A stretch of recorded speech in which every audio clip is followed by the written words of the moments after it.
Some of the funniest people in the room are fighting the quietest battles. You've seen them. They're the ones who make everyone laugh at dinner, the ones who break the tension in meetings, the ones who turn awkward silence into comfort. They seem light, effortless, unbothered, and somehow nobody ever asks them if they're okay. There was a man the world adored for his laughter. He filled stages with energy. He filled movies with joy. He could improvise brilliance in seconds and make millions feel alive. That man was Robin Williams. Behind the brilliance, there was depression. Behind the rapid-fire jokes, there were silent struggles. Behind the smile, there was weight the world never fully saw. When he passed, people said the same thing over and over. How could someone so funny be in so much pain? But maybe that question misses something important.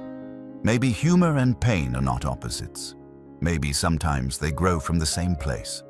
Humor can be light, it can be healing, it can be connection. But sometimes it is armor. Sometimes laughter is not an expression of joy. It is a strategy to deflect, to soften, to survive. Maybe you've been that person, the one who makes the joke before things get serious, the one who says, "I'm fine," and adds a smile so no one looks deeper, the one who turns personal stories into punchlines. And maybe you don't even realize you're doing it, because when humor becomes part of your identity, it no longer feels like protection. It feels like personality. People praise you for it. You're so funny. You're always positive. You make everything better. And slowly, without meaning to, you become the one who carries the emotional temperature of every room. You become the relief, the distraction, the entertainer.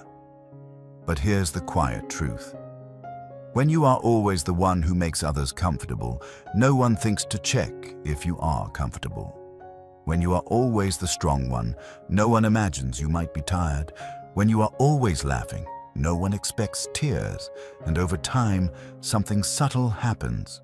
You stop knowing where the joke ends and where you begin, because if humor is the shield, what's underneath it? Who are you when you're not performing lightness? Who are you when the room goes quiet? These are uncomfortable questions, and that's exactly why they matter. This isn't about shaming humor. It's not about telling you to stop laughing or become heavy. Humor is powerful. It's intelligent. It's creative. It can be resilience in its most beautiful form. But when humor becomes the only way you relate to your pain, it can quietly isolate you. You can be surrounded by laughter and still feel unseen. You can be admired and still feel unknown. You can be loved for your light and still hide your darkness. Tonight, we're not here to criticize the smile. We're here to understand it. We're going to explore the psychology behind people who use humor to hide pain, where it begins, why it feels safe, what it protects, and what it costs. Because real strength is not about losing your humor. It's about knowing when you're using it to connect and when you're using it to disappear. And maybe, just maybe, you don't have to stop being the funny one. You just have to stop being invisible inside your own laughter. Let's begin. Chapter 1. The Birth of the Funny One. No one wakes up one day and decides to hide their pain with humor. It doesn't begin on a stage or in front of an audience. It begins in quiet rooms, in subtle moments, often long before a person understands what they are doing. In many families, roles are formed without discussion. No one sits down and assigns them. Yet somehow, everyone knows. There is the responsible one, the sensitive one, the achiever, the rebel, and sometimes there is the funny one. The funny one becomes the emotional temperature regulator. When tension rises, they make a joke. When an argument starts to form, they exaggerate something silly to interrupt it. When silence feels heavy, they fill it with playfulness. At first, it looks harmless. It looks charming. It looks like personality. But for a child, humor can become something far deeper than personality. It becomes strategy. Imagine a child growing up in an environment where emotions are unpredictable. Maybe one parent is quick to anger. Maybe another withdraws emotionally. Maybe conflict lingers in the air like a storm that never fully passes. The child feels it. Children are extraordinarily sensitive to emotional shifts. They may not understand adult problems, but they understand energy. They notice something important. When I make them laugh, everything softens. When I act silly, the tension decreases. When I distract them, the storm pauses. And the brain forms an association. Humor equals safety. Laughter reduces stress hormones. It changes facial expressions. It resets social tension. For a child who feels powerless in a chaotic environment, that shift feels like control. And control feels like survival. So the pattern strengthens. The child becomes hyper-aware of emotional cues. They scan faces quickly. They anticipate discomfort before anyone names it. They sense tone shifts instantly. They develop timing. They become fast, clever, perceptive, not because they crave attention, but because they crave stability. Humor becomes a tool for regulation. It becomes a way to prevent danger, even if the danger is only emotional. Over time, this role solidifies. They are no longer just someone who occasionally makes jokes. They are the funny one. Relatives reinforce it. Teachers comment on it. Friends expect it. You're always so positive. You're the life of the party. You make everything better. The praise feels good. Approval feels secure. The nervous system learns that laughter brings connection, and so the role deepens. But beneath the surface, something quieter develops. Often, the funny one is also the most emotionally intelligent person in the room. They feel everything.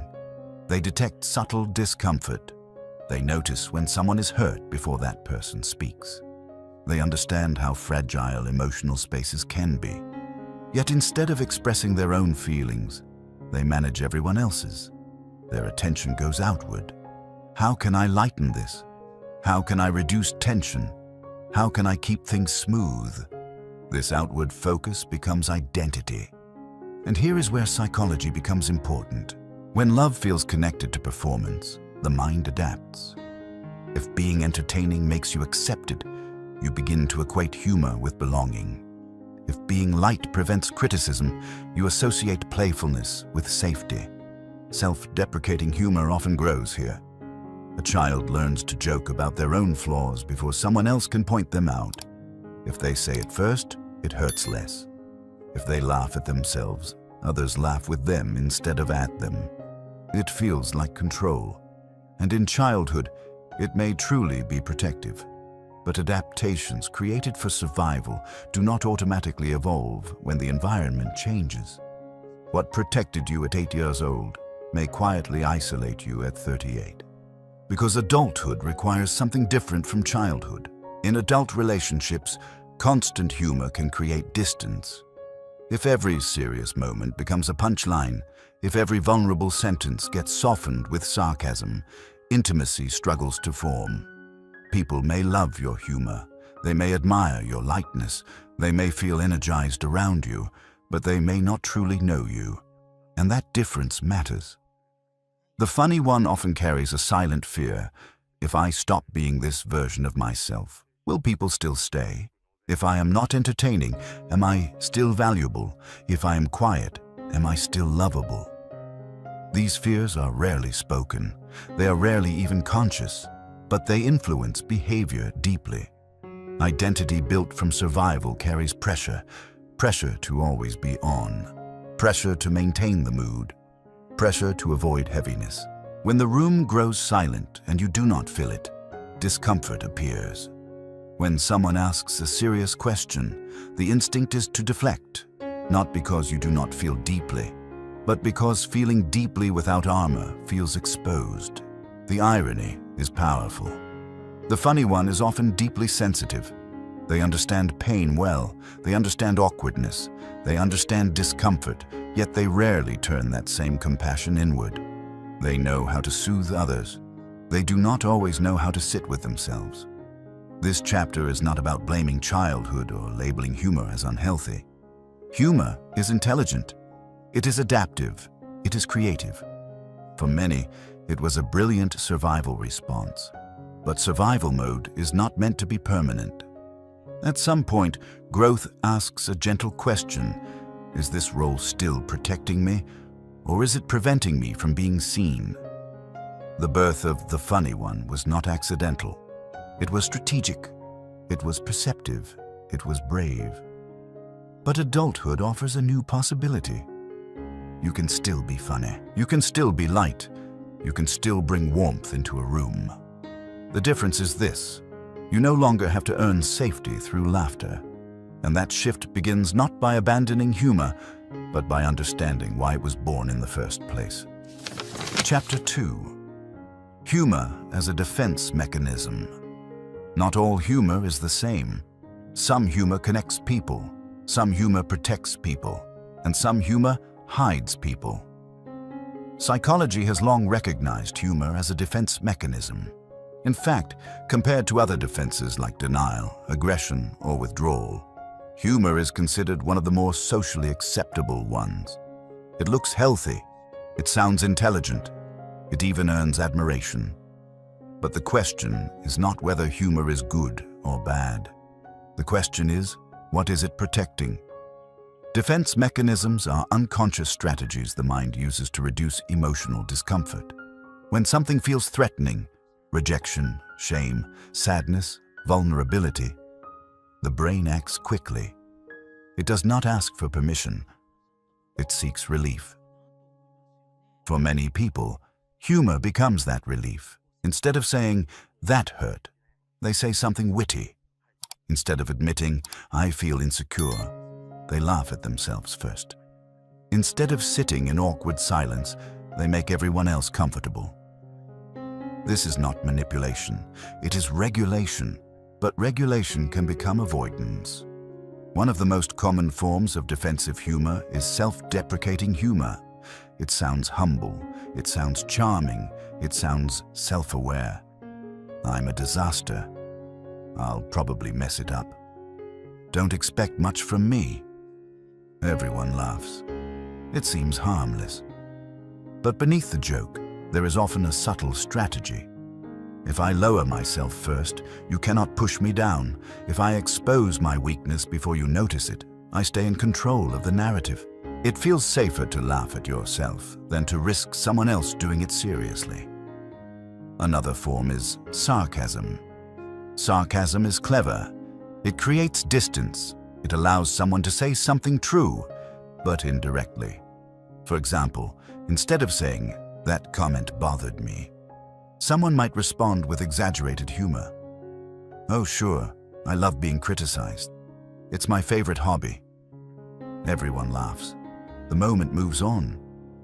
But the emotion underneath remains unprocessed. Sarcasm becomes a socially acceptable way to express anger without appearing vulnerable. Then there is deflection humor. This happens when conversations become emotionally intense. Someone asks a serious question. The room grows quiet, and before the feeling can settle, a joke interrupts it. It sounds like, "Let's not get dramatic." "Okay, who invited the therapist? Can we go back to something fun?" The shift happens quickly. Humor changes the emotional temperature. And while that can be helpful in the right moment, when it becomes habitual, it blocks intimacy. Because intimacy requires staying in discomfort, staying in seriousness, staying in truth. Humor moves the spotlight away from the self, and for someone afraid of being fully seen, that movement feels safe. But here is the deeper psychology. The nervous system does not distinguish between emotional exposure and physical danger very well. When someone feels emotionally vulnerable, especially if vulnerability was unsafe in childhood, the body reacts as if there is threat. Heart rate increases slightly, muscles tighten, breathing shifts. The brain searches for escape. For some people, that escape is withdrawal. For others, it is anger. For the funny one, it is humor. Humor becomes a fast exit. It is socially rewarded, which reinforces it. No one criticizes you for being funny. In fact, they appreciate it. So the behavior strengthens. But defensive humor has a cost. When emotions are repeatedly deflected instead of processed, they do not disappear. They accumulate quietly. Imagine a glass of water. Each unexpressed emotion is a drop. A joke may temporarily shake the glass, but it does not remove the water. Over time, the level rises. This can lead to emotional exhaustion. The person may not even know why they feel drained. After all, they are laughing. They are engaging. They are socially successful. Yet internally, there is tension, because part of them is always on guard, always scanning for moments that require a joke, always ready to redirect intensity. There is also another layer. Identity protection. If someone has been known as the funny one for years, changing that pattern feels risky. If you suddenly respond seriously where you once joked, people notice. You're quiet today. Wow, that's serious. Where's your humor? Those comments may seem small, but they reinforce the role. The message becomes clear. We like you this way. And so the mask stays. But here is something important. Using humor defensively does not mean you are fake. It means you learn to survive socially. It means at some point, vulnerability felt dangerous. The mind adapted intelligently. The problem is not that humor exists. The problem is when humor becomes the only emotional language available. Healthy humor can coexist with vulnerability. Defensive humor replaces it. Healthy humor says, "This hurt, but I can see the irony." Defensive humor says, "This hurt, but I will not let you see that." The difference is subtle but profound. One allows connection, the other maintains distance. So how do you know which one you are using? Pay attention to timing. If the joke comes immediately after something uncomfortable, it may be protective. Pay attention to feeling. If you feel relief after joking, but also slightly unseen, it may be defensive.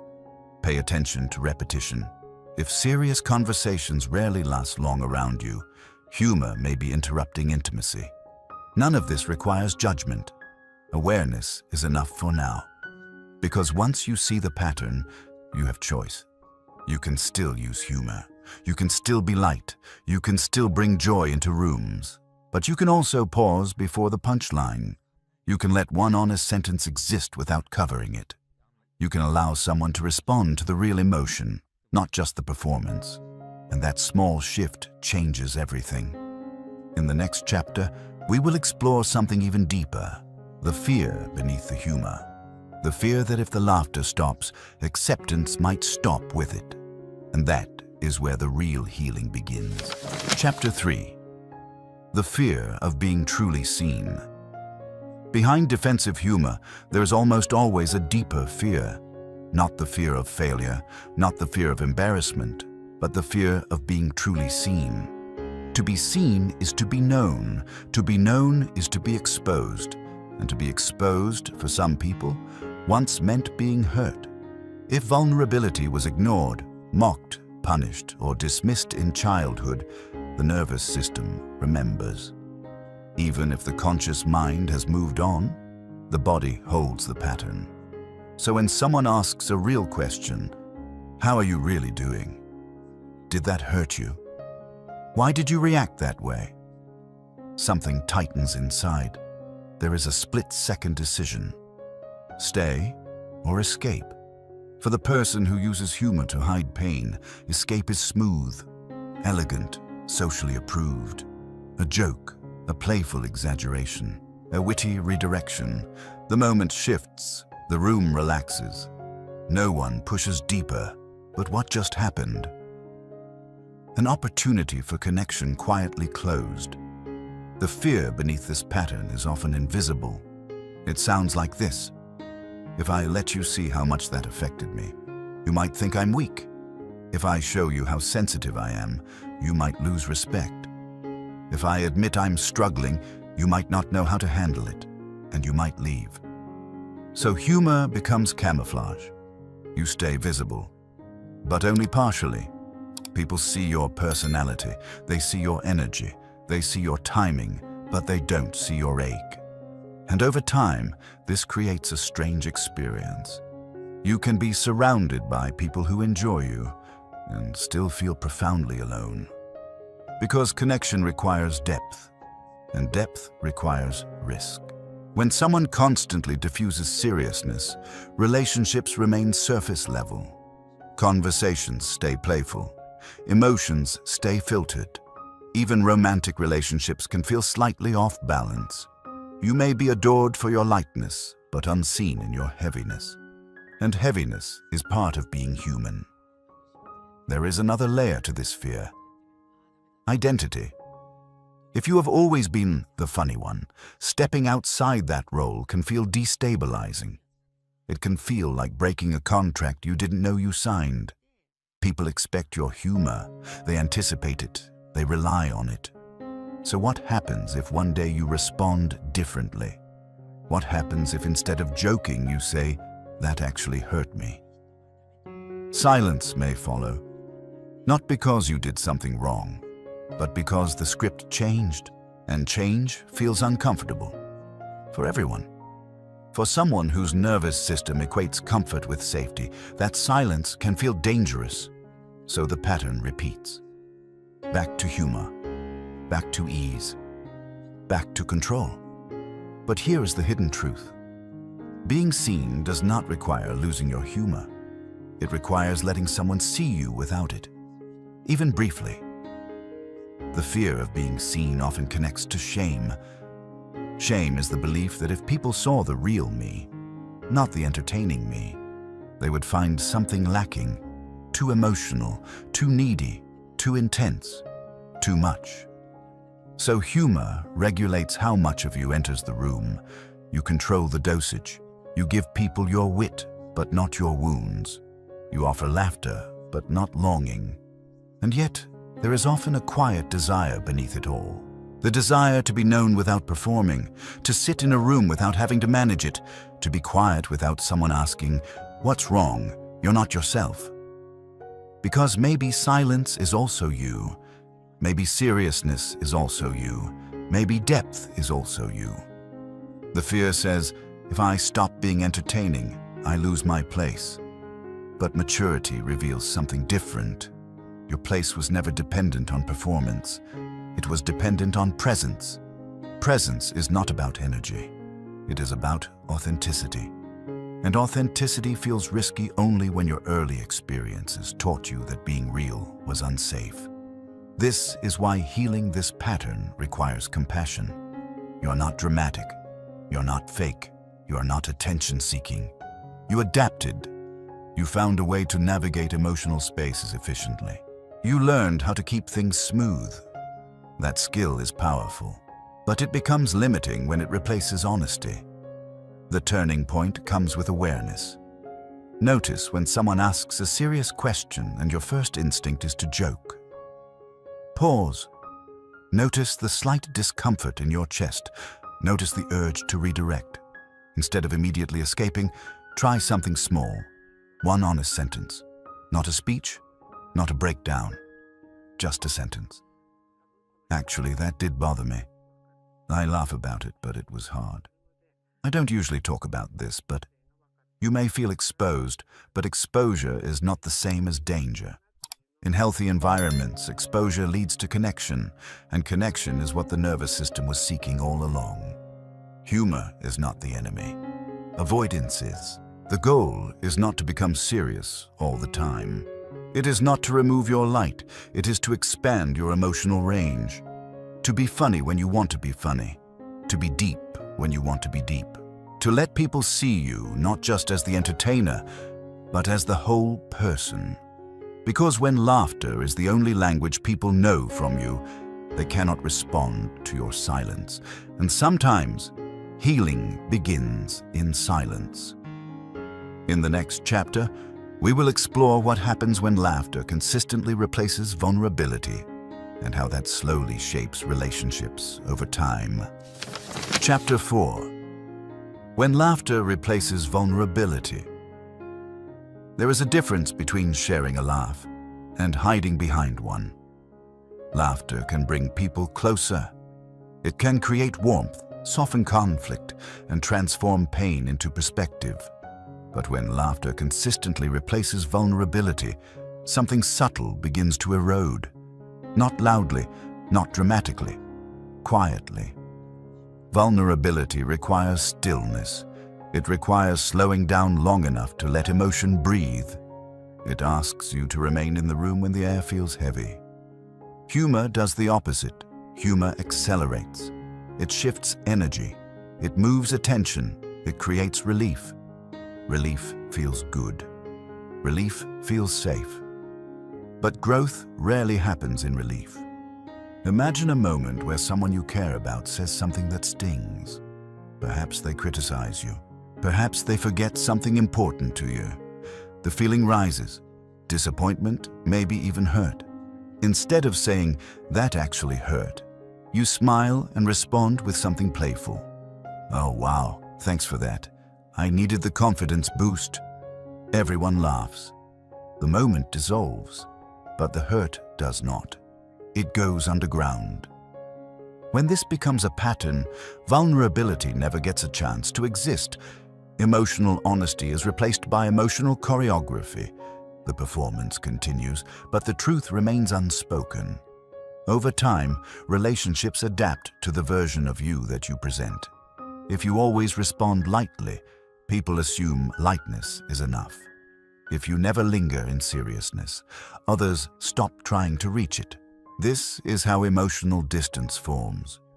Not through conflict, but through avoidance. It is possible to be deeply loved and still not deeply known. That is the cost. When laughter replaces vulnerability, conversations skim the surface. You become skilled at turning depth into entertainment. Stories of pain become anecdotes. Hardships become punchlines. Trauma becomes irony. And while this can be powerful in the right context, it becomes limiting when it is the only context. Because pain processed through humor is not the same as pain processed through reflection. Humor can reframe. Vulnerability transforms. There is also something else that happens. When you constantly deflect seriousness, people may begin to believe you are emotionally invulnerable. They may see you as strong, unshakable, always okay. And strength, when misinterpreted, can become isolation. If others assume you are always fine, they will not check on you deeply. If you appear unaffected, they will not ask what lingers. You become the supporter, not the supported. The listener, not the heard. The stabilizer, not the one who is allowed to destabilize. And after a while, even you may forget how to access your own raw emotions without wrapping them in humor. You may feel something intense and immediately search for a clever way to express it. You may struggle to say something plainly. You may feel exposed when speaking without irony. This is not because you lack depth. It is because you trained yourself to filter depth. There is another danger when laughter replaces vulnerability: resentment. When feelings are consistently unspoken, they do not vanish. They accumulate quietly. Each moment of swallowed truth adds weight. Eventually, that weight looks like irritability, or emotional fatigue, or sudden distance in relationships. You may find yourself thinking, "No one really understands me." But understanding requires exposure. If you never allow someone to see your sadness without a smile attached, they cannot respond to it accurately. Humor can be a bridge, but it can also be a wall disguised as a bridge. The difference lies in intention. Are you using humor to invite someone closer or to keep them at a safe distance? One subtle indicator is discomfort with silence, but if silence feels threatening, humor often rushes in to fill it. Silence is intimate. It asks nothing but presence. For someone used to managing energy, silence can feel like losing control, so the joke arrives quickly. Control is restored, but connection is postponed. Healthy vulnerability does not require dramatic confessions. It does not require emotional breakdowns. It requires moments of honesty without performance. It requires allowing a sentence to exist without softening it. I'm tired. That really affected me.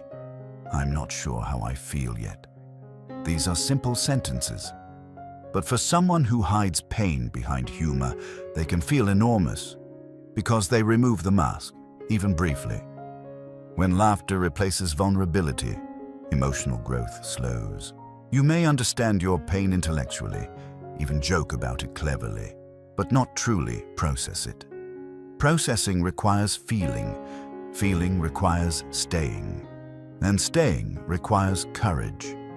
This chapter is not about eliminating humor. Humor is a gift. It creates joy. It creates resilience. It can turn darkness into something bearable. But if laughter is the only door you allow people to enter through, they will never see the rest of the house. You deserve to be known beyond your wit. You deserve to be heard without entertaining. You deserve to exist in seriousness without apologizing for it. If you notice that humor consistently replaces honesty in your life, begin gently.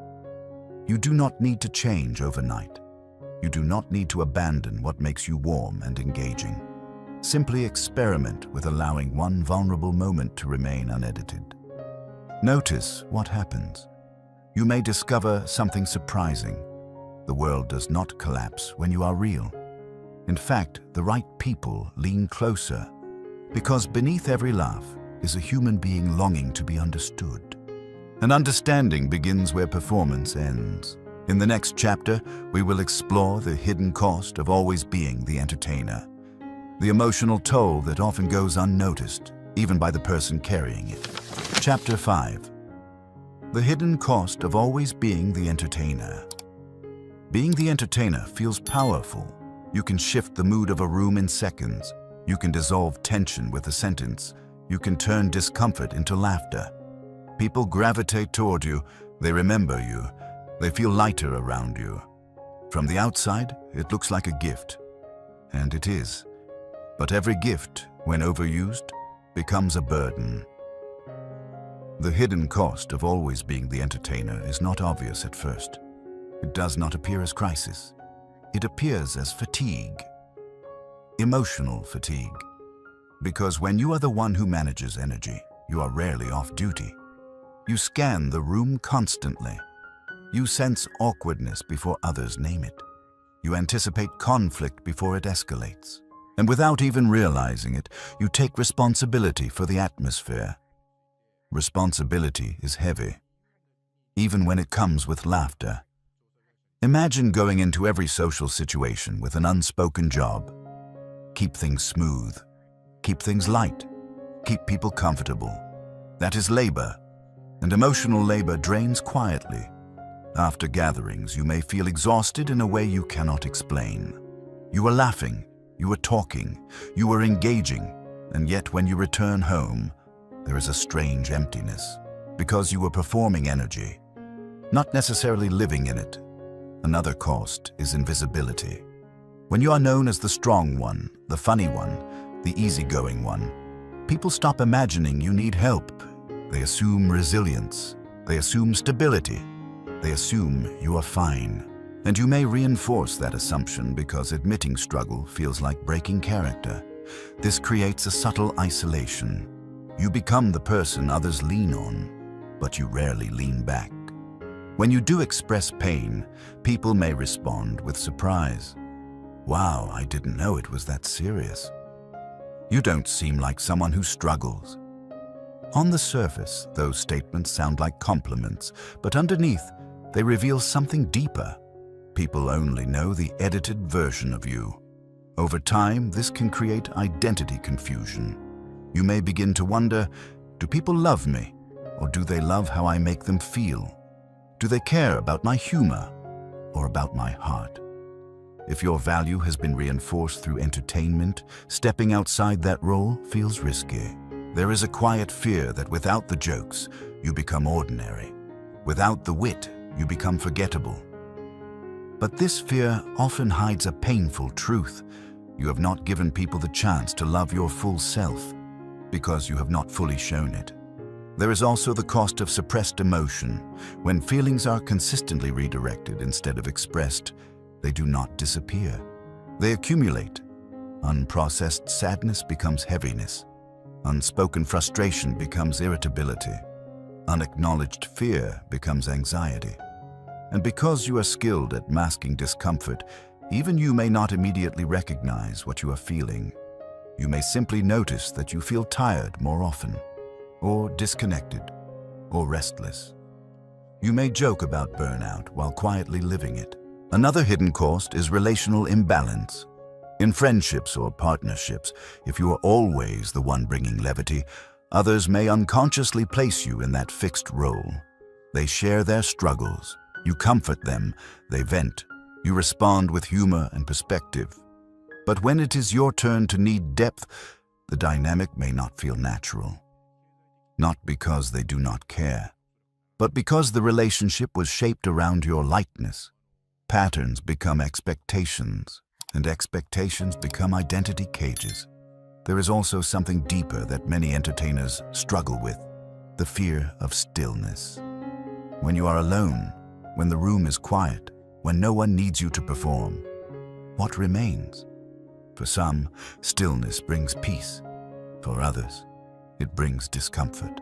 Without laughter as distraction, unprocessed emotions rise. Memories resurface. Doubts grow louder. Questions appear. Who am I when I'm not entertaining? That question can feel destabilizing if your identity has long been built around humor. But here is the paradox. The very sensitivity that made you an excellent entertainer is also what makes you capable of depth. Your ability to read emotional cues means you understand complexity. Your quick wit often reflects intelligence and awareness. Your humor likely emerged from empathy. You sensed pain, yours and others, and found a way to make it lighter. That is strength. The problem is not the strength, it is the imbalance. When one trait becomes dominant, the rest of the personality gets suppressed. You're not just the funny one. You're also thoughtful. You're also reflective. You're also vulnerable. But if those parts are rarely expressed, they begin to feel unfamiliar. The hidden cost of always being the entertainer is that you slowly disappear inside your own role. You remain visible, but partially. Loved, but conditionally, at least in your perception. The shift begins with awareness. Ask yourself gently, when was the last time I allowed someone to comfort me without turning it into a joke? When was the last time I admitted I was overwhelmed without softening it? When was the last time I let silence sit between me and someone else without filling it? These questions are not accusations. They are invitations. Because the goal is not to stop being engaging, the goal is to stop carrying everything alone. You're allowed to be supported. You're allowed to be heavy sometimes. You are allowed to exist without managing the room. Strength is not the absence of vulnerability. True strength is emotional range, the ability to laugh freely and to speak honestly, the ability to bring light and to sit in darkness. If you have been the entertainer for most of your life, stepping outside that role may feel uncomfortable at first. But discomfort is not danger, it is expansion. In the next chapter, we will explore the power hidden inside humor itself, and how it can transform from a shield into a bridge when used consciously rather than defensively. Chapter 6. The strength hidden in humor. After everything we've explored, it would be easy to misunderstand something important. Humor is not the villain. In fact, humor is often one of the most intelligent emotional tools a human being can develop. The same ability that allowed you to survive uncomfortable environments, the same instinct that helped you regulate tension, the same quickness that protected you from shame, is also a sign of strength. The problem is not humor itself. The problem is unconscious humor. When humor is automatic, defensive, and compulsive, it creates distance. But when humor is conscious, intentional, and grounded in truth, it becomes powerful. There is a reason some of the wisest people in history had sharp wit. Humor requires perception. To be funny, you must see patterns others miss. You must understand contrast. You must detect irony. You must read emotional timing. These are not shallow abilities. They are cognitive strengths. Humor is often a reflection of intelligence and emotional awareness. But here is where the shift matters. When humor comes from fear, it protects. When humor comes from confidence, it connects. Healthy humor does not deny pain. It acknowledges it and reframes it. It says, yes, this hurt, but I am larger than this moment. Defensive humor says, this hurt, and I cannot let you see that. The difference lies in emotional ownership. When you own your pain, humor becomes expression. When you hide your pain, humor becomes concealment. Think about the difference between these two statements. I went through a hard time last year. It taught me a lot. I can laugh about parts of it now. Versus, yeah, my life's a mess. What else is new? One reflects processing. The other reflects deflection. One invites connection. The other closes the door. The strength hidden in humor appears when it becomes integrated, not isolated. Integrated humor allows seriousness and lightness to coexist. It allows you to say something real and still smile afterward. It allows you to sit in depth without feeling threatened by it. It allows you to bring warmth without erasing truth. There is also something deeply resilient about humor. Research consistently shows that people who can find meaning or perspective in hardship tend to recover more effectively from stress. Humor can help reframe trauma. It can create distance from overwhelming emotion. It can reduce intensity enough to allow reflection. But the key word is enough. Not completely. If humor reduces intensity so much that the emotion is never felt, it blocks healing. If it reduces intensity just enough to make pain manageable, it supports healing. The distinction is subtle, but it is everything. Humor becomes strength when it is chosen, not when it is reflexive. When you are aware of your impulse to joke and you decide intentionally whether to use it, you are no longer controlled by it. You are using it as a tool. Tools are powerful when held consciously. They become dangerous when used unconsciously. Imagine someone who says, I tend to joke when things get serious. I'm working on that. That awareness alone transforms the pattern. The humor is no longer automatic armor. It becomes part of a broader emotional range. And emotional range is maturity. True emotional strength is not about being serious all the time. It is about flexibility, the ability to move between lightness and depth without losing yourself in either. You can be the person who brings joy into a room and the person who can sit quietly beside someone in pain. You can tell stories that make people laugh and share truths that make them think. You can remain witty and still be real. The goal is not to remove your humor. It is to remove the fear behind it. When fear fades, humor softens. It becomes less sharp, less defensive, less urgent. It becomes warmer, more grounded, more authentic. You may even notice that your humor deepens.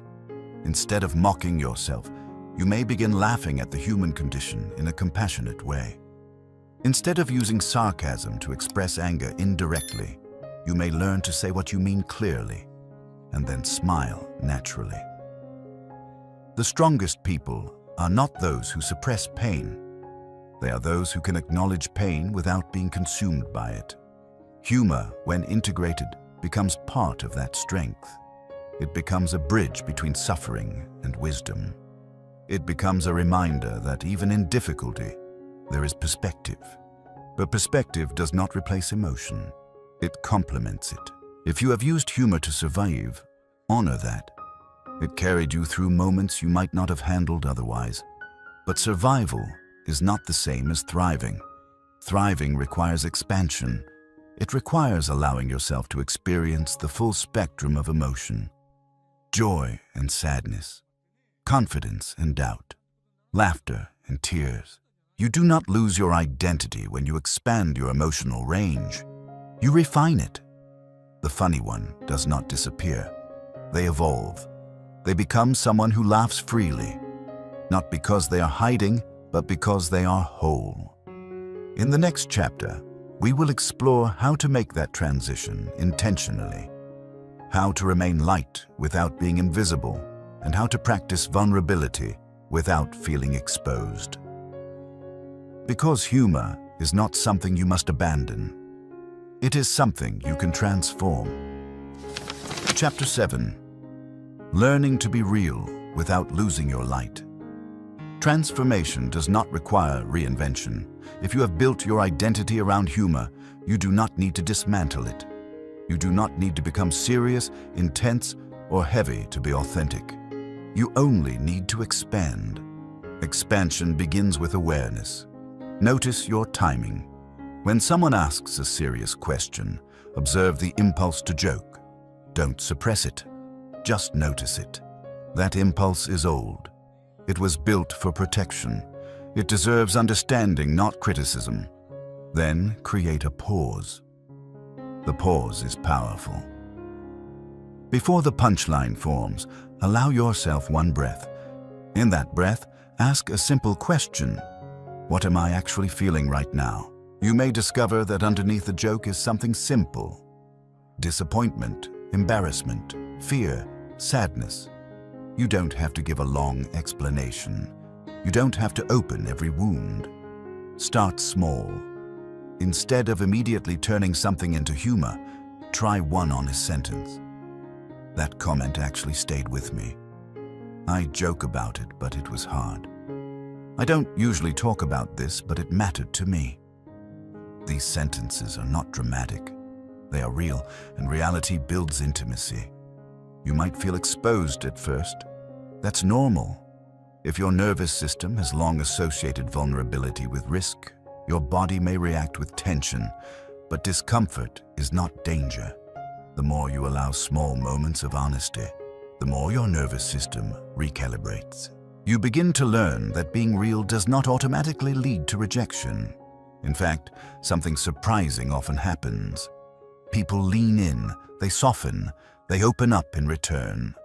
Because vulnerability is contagious, just like laughter. There is another step in this process: allowing silence. For someone used to managing energy, silence can feel threatening. Silence feels like something must be fixed. Something must be filled. But silence is not failure.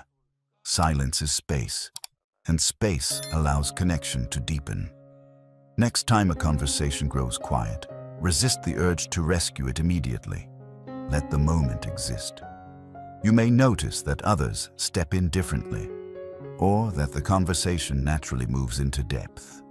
Silence teaches you that you do not have to perform to belong. Another important shift is learning to differentiate between humor that connects and humor that protects. Connecting humor often includes yourself and others. It feels warm. It feels shared. Protective humor feels sharp. It arrives quickly. It often follows discomfort. If you notice humor appearing immediately after a vulnerable moment, gently ask yourself, am I sharing or am I hiding? This question is not meant to shame you. It is meant to empower you. Because once you recognize the pattern, you gain choice. You may still decide to joke, but now it is conscious. And consciousness transforms behavior. There is also value in choosing one safe relationship to practice depth. You do not need to open up to everyone. That would feel overwhelming. Choose one person who has shown consistency. One person who listens without judgment. Experiment with honesty in that space. You may discover that being seen feels relieving rather than dangerous. You may discover that the parts of you you feared were too much are actually welcomed. And something else begins to shift. You realize that your value does not depend on keeping others entertained. Your value is inherent. Humor then becomes an accessory, not a requirement. This process also requires self-acceptance. Part of why humor becomes armor is because we fear our unedited selves are insufficient. We fear being boring, too serious, too sensitive. But depth is not boring. Stillness is not weakness. Emotion is not instability. They are dimensions, and you are multidimensional. To be real without losing your light means integrating your humor with your honesty. You can say something vulnerable and still laugh gently afterward. Not to erase it, but to hold it lightly. You can admit fear and still smile at the irony of being human. You can remain playful without using playfulness as camouflage. Over time, your humor may change. It may become less self-critical, less sharp, less urgent. It may feel slower, softer, more intentional. And you may notice something unexpected. When you stop using humor to disappear, your presence becomes stronger. People feel you more. They sense authenticity. Your words carry weight, not just wit. The funny one does not vanish. They mature. They become someone who can bring joy into a room without needing to control it. Someone who can laugh freely without suppressing truth. Someone who can sit in depth without panicking. This is emotional balance, and balance is strength. The journey does not require perfection. You will still joke at times when you feel uncomfortable. You will still default to lightness occasionally. That's okay. Change happens through repetition. Each small, honest moment rewires something inside you. Each time you stay instead of escaping, you build emotional tolerance. Each time you allow yourself to be seen, you dismantle an old belief. The belief that you must earn safety through laughter. You no longer need to earn safety. You create it by being real. In the final chapter, we will explore how to redefine your identity beyond the funny one. How to rewrite the role you have played for so long and step into something more complete. Because you are not just the light in the room, you are the whole person standing inside it. Chapter 8. Rewriting the role. You play. At some point, growth becomes a quiet decision, not a dramatic announcement, not a complete personality shift. Just a decision to stop living inside a role you never consciously chose. For years, maybe decades, you may have been the funny one, the one who keeps things light, the one who diffuses tension, the one who never seems too affected. That role may have protected you. It may have helped you survive difficult spaces. It may have made you loved. But roles are not identities. They are adaptations, and adaptations can be rewritten. Rewriting the role you play does not mean rejecting your humor. It means detaching your worth from it. There is a powerful shift that happens when you realize, I am funny, but I am not only funny. I am light, but I am not only light. I am strong, but I am not unbreakable. The first step in rewriting your role is awareness of patterns. Notice where you automatically step in to manage a room. Notice when you feel responsible for everyone else's comfort. Notice when silence makes you uneasy. Ask yourself gently, what would happen if I didn't fix this moment?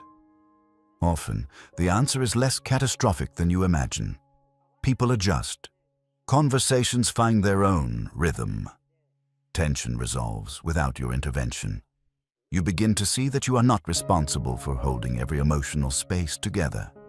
The second step is redefining strength. For a long time, strength may have meant composure, quick wit, unshakable lightness. But real strength includes emotional honesty. It includes saying, I don't have a joke for this. It includes saying, I need a minute. It includes saying, this matters to me. Strength is not about being unaffected. It is about being integrated. Integrated people do not deny parts of themselves. They allow multiple dimensions to coexist. They can laugh at absurdity and cry at loss. They can be playful and serious. They can entertain and be entertained. When you rewrite your role, you stop over-identifying with one trait. You begin exploring others. Curiosity, depth, reflection, stillness. You may discover parts of yourself that were always present but rarely expressed. Perhaps you enjoy quiet conversations more than you admitted. Perhaps you prefer depth over surface talk. Perhaps you long for connection that goes beyond shared jokes. These preferences were not absent, they were simply overshadowed by performance. There is also something important about boundaries. When you are known as the entertainer, people may expect you to always show up with energy. They may tease you if you are quiet. They may say, "What's wrong?" when you are simply neutral. Rewriting your role means tolerating those reactions. You do not need to over-explain your seriousness. You do not need to justify your silence. You're allowed to exist in different emotional states. Boundaries are not declarations. They are consistent behaviors. When you choose not to perform on command, you teach people how to relate to you differently. Over time, expectations shift. Another crucial part of rewriting your role is self-acceptance. If you secretly believe that your value comes from entertaining others, you will struggle to let go of that role. So you must challenge the belief gently. Ask yourself, if I were not funny, would I still deserve connection? If I were quiet tonight, would I still be worthy of belonging? The answer is yes, but your nervous system may need time to believe it. That is okay. Beliefs built over years do not dissolve in a week. They soften through repeated experiences of being accepted without performance. This is why choosing safe environments matters. In spaces where depth is welcomed, you will find it easier to express it. In relationships where honesty is respected, you will feel safer stepping outside your usual script. Rewriting your role does not mean rejecting your past self. That version of you was intelligent, adaptive, resourceful. Thank that version, but let it evolve. There is freedom in realizing you are not confined to one identity. You can enter a room and choose how you show up. Sometimes you will bring humor. Sometimes you will bring quiet. Sometimes you will bring insight. Sometimes you will bring vulnerability. Choice is freedom. When humor is no longer compulsory, it becomes joyful again. It becomes something you offer, not something you hide behind. You may notice that your laughter feels different, less urgent, less defensive, more grounded. You're not laughing to avoid. You're laughing because you genuinely find something amusing. That difference changes your entire presence. People feel authenticity. They sense calmness. They respond differently. And perhaps most importantly, you feel different inside, lighter. Not because you're covering pain, but because you are no longer carrying the pressure of constant performance. You're allowed to be multi-layered. You're allowed to be complex. You're allowed to be real. The funny one was never the problem. The problem was believing that was all you were allowed to be. When you rewrite the role, you do not lose your light, you expand it. Because true light does not erase shadow, it integrates it. And when laughter and honesty coexist within you, you are no longer hiding, you are whole. There is something deeply beautiful about people who make others laugh. They bring warmth into cold rooms. They soften heavy moments. They remind us not to take everything too seriously. If you see yourself in this story, if you have been the one who turns pain into punchlines, who hides discomfort behind wit, who carries light so others don't have to sit in darkness, I want to say something clearly. There is nothing weak about you. In fact, there is something incredibly strong about the way you adapted. At some point in your life, humor was not just entertainment. It was protection. It was intelligence. It was survival. You learned how to read the room. You learned how to diffuse tension. You learned how to protect yourself from shame before it arrived. That is not something to criticize. It is something to understand. But understanding creates a new opportunity. Because what protected you then may not be what fulfills you now. There is a quiet loneliness that can grow inside people who are always the light. A loneliness that whispers, if I stopped performing, would anyone stay?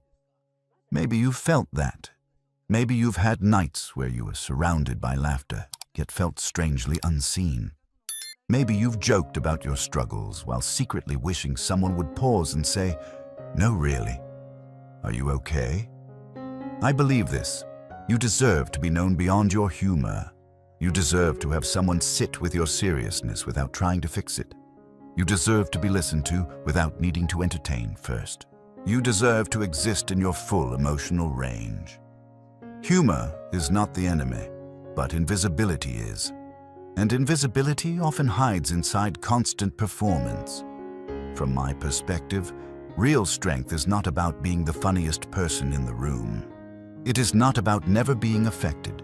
It is not about always having the perfect comeback. Real strength is emotional honesty. It is the ability to say, "That hurt." It is the courage to admit, "I don't have a joke for this." It is the maturity to sit in silence without panicking. If you have spent years building an identity around being the entertainer, change may feel uncomfortable.